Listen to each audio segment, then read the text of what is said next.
صحیح بخاری حدیث نمبر 5977۔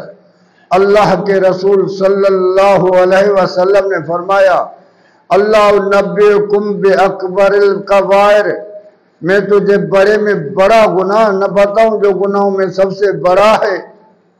قال قول الزور، آپ نے فرمایا جھوٹی بات کرنا وہ سب سے بڑا گناہوں میں سے گناہ ہے۔ دوسری حدیث میں کہ اللہ کا رسول بیٹھا ہوا تھا اور سیدھا ہو گیا اور غصے میں ہو گیا اور فرمان لگا، خبردار میں تجھے سب سے بڑے میں بڑا گناہ نہ بتاؤں، وہ یہ ہے کہ جھوٹی بات کرنا یا جھوٹی شاہدی دینا۔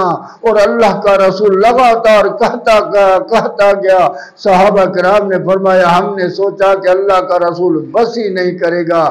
یہ بھی بخاری کی حدیث ہے 5976۔